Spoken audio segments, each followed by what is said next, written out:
Bonjour à tous, très heureux de vous retrouver dans V8 avec cette semaine de Renault, le concept car Désir et l'essai de la nouvelle Laguna.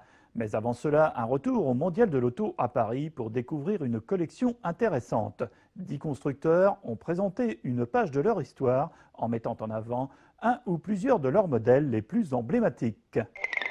Le Mondial 2010 proposait aux constructeurs de présenter des modèles marquant leur histoire. Renault a choisi la R5 Maxi Turbo, la R5 TL de 1973, la 4L parisienne de 1966, le projet 118 de 1965 et les 40 chevaux de 1924 et 1926. Mercedes-Benz et la saga des porte-papillons avec la C112 de 1991, la C111 de 1971 et la fameuse 300 SL de 1955. Mazda a choisi la victoire de la 787 BLM à moteur rotatif aux 24 heures du Mans 1991. Opel avait déjà choisi les portes antagonistes en 1938 et recommence avec la Meriva actuelle.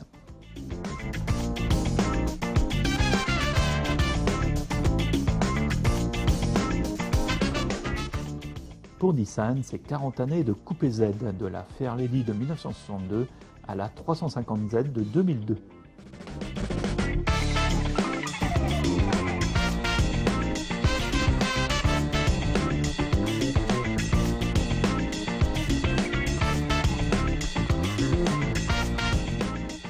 Jeep Chrysler et la saga des Jeep Willys, Grand Wagonaire et Grand Cherokee de 1946 à 2004.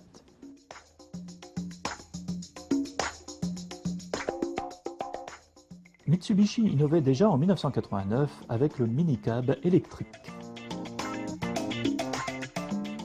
Alfa Romeo et la saga des Giulietta de 1954 à 1985.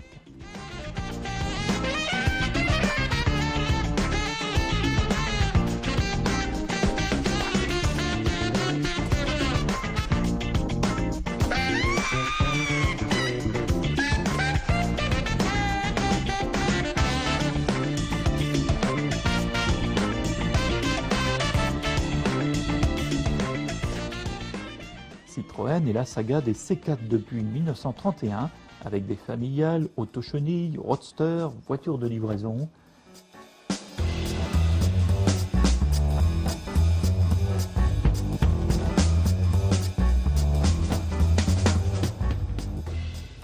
Et même un jouet électrique superbe de 1928.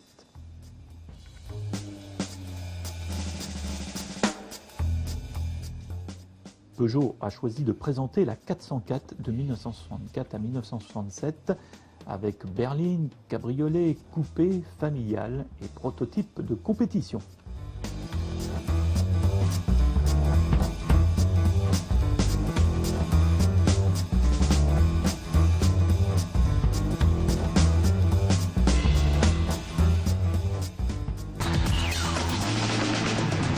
Pour continuer sur le Mondial de l'Auto à Paris, Renault nous a ravis en présentant un superbe concept car, la Désir, pour le plaisir des yeux.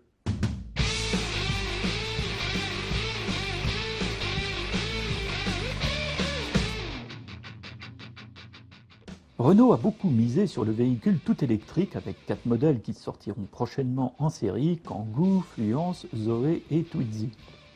Pour donner envie aux futurs acheteurs, il était normal de couronner la présentation au Mondial de Paris avec un concept car électrique. Désir, c'est son nom, est réellement désirable. Des lignes sensuelles, la couleur rouge vif, elle est magnifique avec ses portes en élytre. Désir concrétise la nouvelle orientation du design Renault pour les futurs véhicules de la marque.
technique, Désir est un châssis tubulaire et une coque en Kevlar.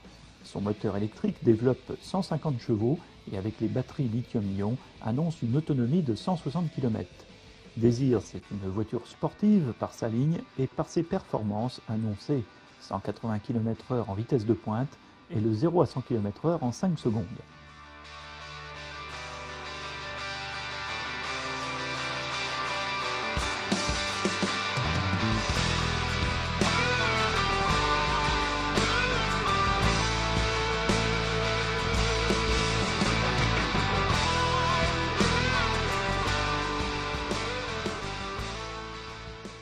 Désir pourrait-elle être produite en série?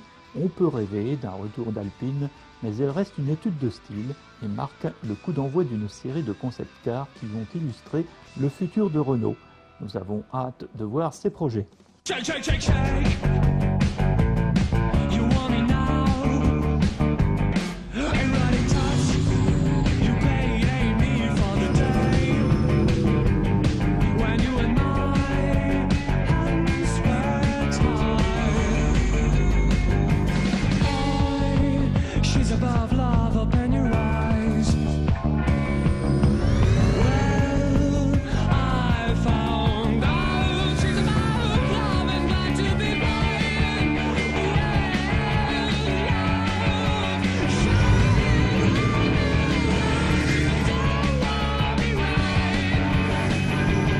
Shut on the phone.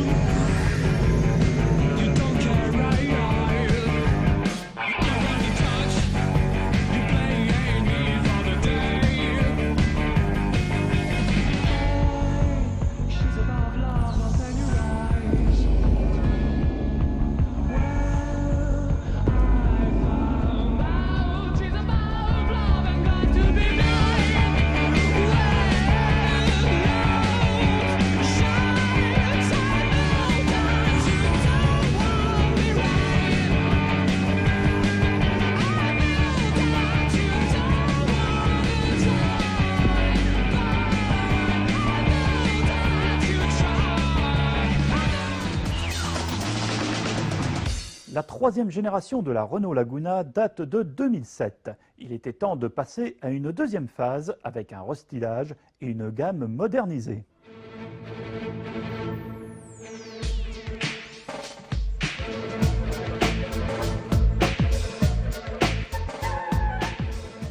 La version 2010 de la Renault Laguna 3 affiche un nouveau visage et se veut plus économique. Le restylage d'abord ne concerne que l'avant, qui était d'ailleurs critiqué sur l'ancienne version. Cette fois, la Laguna prend du caractère avec un capot aux sculptures plus marquées, des optiques à paupières et masques noirs de série et l'ajout de lames chromées sur le bouclier et la calandre noire nacrée. L'avant semble élargi et donne une approche plus haut de gamme et plus affirmée. À l'intérieur, le tableau de bord est agréable, la finition est sérieuse. L'équipement est généreux dès la version de base avec la climatisation régulée bizone, l'allumage automatique des phares, les essuie-glaces avec capteur de pluie.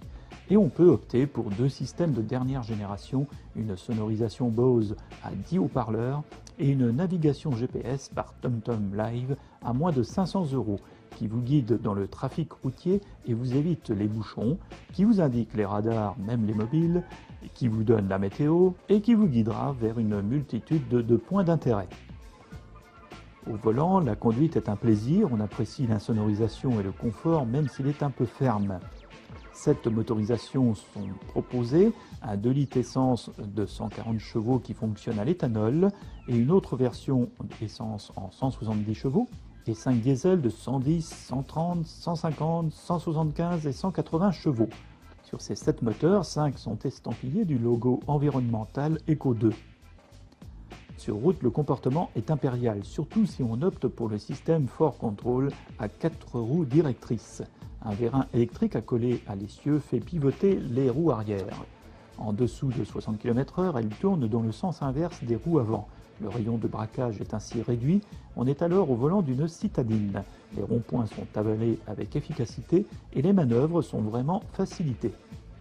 Au-dessus de 60 km/h, les roues arrière braquent dans le même sens que les roues avant, ce qui permet d'inscrire la Laguna dans les virages avec une précision extrême. Sur route sinueuse, le plaisir de conduite est extra, d'autant que la direction est moins démultipliée, elle est donc plus directe et on tourne moins le volant.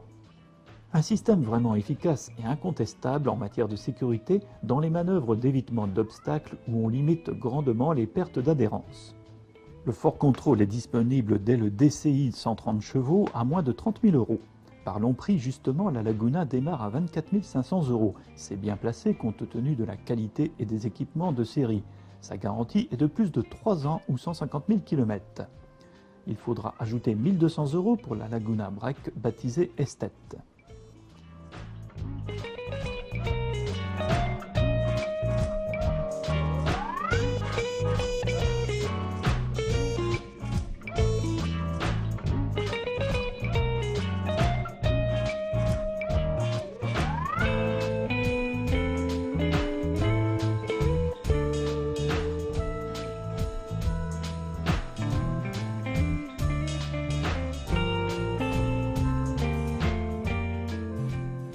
Conclusion, cette nouvelle Renault Laguna n'est pas une révolution, mais elle s'améliore dans l'esthétique et les équipements. C'est un bon choix dans un créneau de berline qui, en ces temps difficiles, est un peu boudé par la clientèle.